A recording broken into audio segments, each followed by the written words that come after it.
बिस्मिल्लाहिर्रहमानिर्रहीम। बर्स फुलबेरी जल्द के किसी हिस्से का बिल्कुल सफ़ेद हो जाना फुलबेरी या बर्स कहलाता है। कानून मुफ़रद अज़ा के मुताबिक ये असाबी गुद्दी मर्ज़ है और ये जल्द सर से लेके पाँव तक किसी भी मकाम पे हो जाता है और आहिस्ता आहिस्ता बढ़ता रहता है।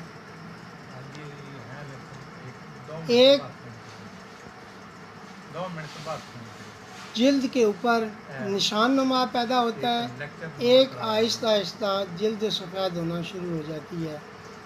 जो निशान नुमा पैदा होता है वो ज़्यादा ख़तरनाक है और जो आहिस्ता आहिस्ता बढ़ता है वो कम ख़तरनाक है।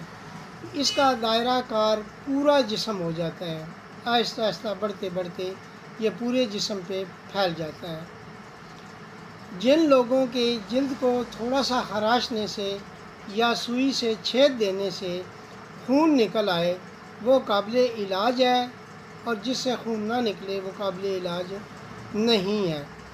इसका एक सादा सा नुस्खा अर्ज़ किए देता हूँ, इसे बनाकर फ़ायदा हासिल करें।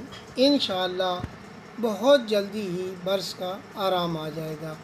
ये मर्ज़ चंद दिनों में ठीक होने वाला नहीं है, चंद माह में ठीक होता है, इसलिए इसका इलाज मुतवातर जारी रखना है। सबसे पहली चीज़ है करंजवा। ये गोल बंटे की तरह बीज होते हैं और इनके अंदर से सफ़ेद रंग का मग़ज़ निकलता है। ये कड़वे होते हैं, छिलके सख्त होते हैं। उसके बाद है आंवला। आंवले का मुरब्बा आपने देखा होगा। आंवले का मुरब्बा उसका खुश्क लेना है, आंवले खुश्क लेने हैं। ये दो किस्म के मिलते हैं, एक पाकिस्तानी एक इंडियन। जो भी हों एक जैसे असरात रखते हैं।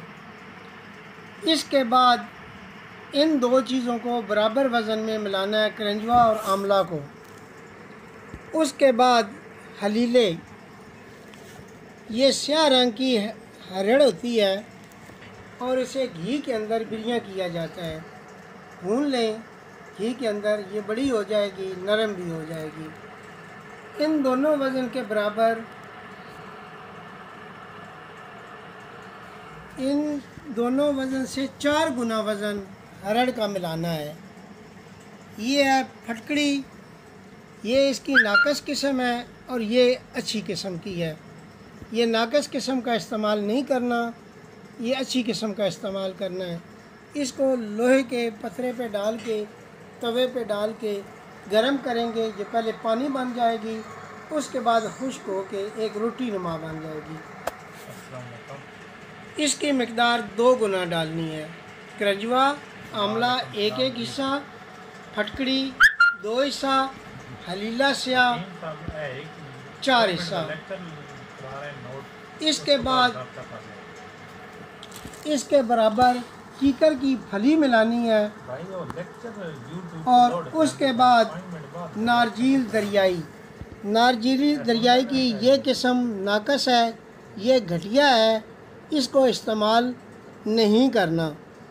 ये किस्म आला है, इसकी मोटाई नारियल के खोपे से कदरे बड़ी और 2 गुना मोटी होती है।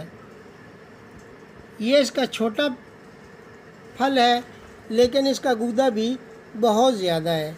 ये दोनों असली हैं और ये इसकी नकल है। तो इसके बराबर नारजील मिलाना है 4 हिस्से। कितना? 4 हिस्से। ये महंगी चीज़ है, इसको एहतियात से लें और ये हड्डी की तरह सख्त होती है। इसे आपने रेती से पहले भूरा बना लेना है, उसके बाद घिसना है। अगर ये घिसने में दिक्कत पैदा कर रही हो तो प्याज की तरह एक प्याजी बोलते हैं, उसे बुकाट भी कहते हैं, गंदना भी कहते हैं। इसके पानी में इसको आसानी से घिसा जा सकता है और 4 हिस्से ये नारजील मिलाना है।